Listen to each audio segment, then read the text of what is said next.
Greetings, YouTube. I just discovered an email note I made myself in my folder of video ideas. And it's titled, and the subject line is Plot Arcs versus Character Arcs. The body is empty. So apparently, I had an idea for the difference between plot arcs and character arcs. I have no idea what I was going to say. But I think I'm going to figure out what I was going to say. Because there is a structural difference between those two things. Now, a plot arc is often spanning many episodes, whether it's a game or a television series or what have you. A plot arc can go very long. It can be a slow burn building up to a climax. As a character arc, it can also be the same, but these are not necessarily in line. And if you have a really long campaign, you can have characters come and go. The character that a certain player plays at the end of a campaign, if the campaign has an end, some do, some don't, it could very well not be the character they started playing the campaign in, both because time span, maybe the campaign takes over 100 years or 200 years. Or maybe it's because there were natural character deaths, okay, and they've got new characters. Or they got bored with character, they retire one and start another one. There's a lot of reasons a player could decide to have different characters. And the arc their character has over the course of their career is different from the plot arc. Now, a lot of the times, campaigns will start out with fairly short plot arcs, sometimes just modules. You purchase a module, tinker with it, maybe not, depends on how experienced you've got, or you create your own kind of adventure. We don't tend to call them modules, we call them adventures, if you're making your own. And that adventure arc, that's the whole thing, and the character is longer than that arc. But you have many overlapping things going on here. There's a lot of complexity. There's lots of moving parts in here. And sometimes things can conflict with each other in a way that no one planned on it. I've read something not long ago. It was a tweet that someone had put that in describing a city from the past, like the same city, but he was describing the city like 1,000 years ago or 2,000 years ago. And in the description, he describes a mountain range that wasn't present in that city. So no mountain range. There's a mountain range there, no mountain range here. And so as after saying this, he didn't retract it. No one knew that it was a flub. Some of his players said, I'm really looking forward to finding out what happened to that mountain range. And the GM is thinking to himself, me and you, Bob.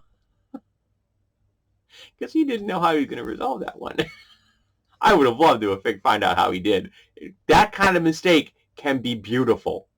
Happy accidents, as Bob Ross called them. And that's a happy accident. But plot arcs tend to be structured better than that. Now, lots of people don't have character arcs in the sense that they never start out with an idea. Now, some people do. For example, particularly when you got like to 3rd edition and on, people really began to plot out their full career because they wanted to get the right feats in the right place. They wanted to kind of make sure their skills were at the right place. Maybe they were going to go into a prestige class or something. So it became a little bit more structured. And that's fine. But some people still didn't want that structure. People they wanted to play a character, and along the way they picked up things that kind of made sense. Or they just said, like, I want my guy to be really good with an axe. And so they took things that geared them towards being good with an axe, and they may have gone to the effort of, like, looking out a bit and finding out, what should I be planning towards? But that's as far as they got. They just wanted to be really good with an axe. Others, again, they did a whole arc for their entire characters, 1 to 0 to hero, 1st level to 20th level. And, of course, maybe the campaigns don't have that kind of structure. They don't have to. But the arc of the character isn't just their abilities. The arc of the character is their personality, is their history, is their interaction. Because I think a lot of times people, when they think character arc, a lot of times they think of the things that change on a visible level. Someone gets taller, they get stronger, they get older, they get weaker. They lose a limb because they had an accident. They get more skilled at some things, but some things they don't practice, so they get less skilled. That's how it works in the real world. It doesn't actually reflect that in games. It's kind of interesting. Is there any game out there that reflects that? I've never seen a game mechanic that says if you don't use a skill, you get worse at it over time. Because that's how it works in the real world. I could read music at one time. I can't anymore, but I could.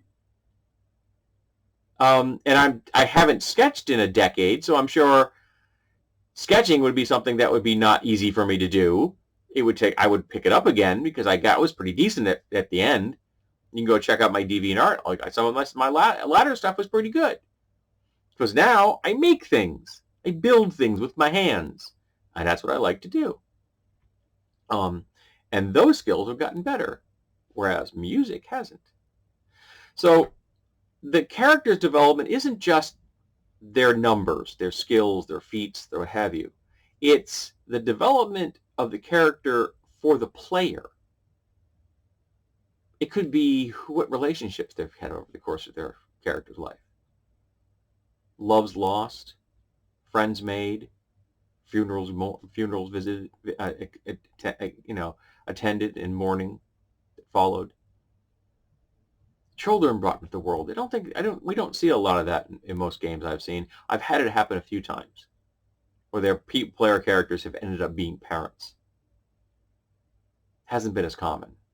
It's never really been a style that people get into.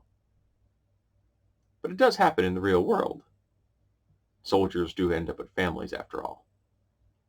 Closest equivalent to I think we have in the real world of adventurers. There aren't as many adventurers in the real world as there are in our fantasy games and our science fiction games now, are there? But I think it's important to keep all those moving parts in mind to see where do they intersect? Where does the plot arc and the character arc intersect? Because those are points of opportunity. Because that isn't just the character engaging in the plot. It's the player engaging in the plot. And it's the player having the potential to move the plot maybe in a slightly different direction. And that's important. I didn't have an idea where this video was going to go when I started. Literally, I saw the line, I turned my camera on. But I guess the end result for me is that how we influence the plot arc is partly how we influence our character arcs and how they intersect between us and the other players and their other characters. There's a lot of moving parts in there, but if they all come together just right, the sum is stronger than any of the components by themselves. That, I think, is something we all should listen to.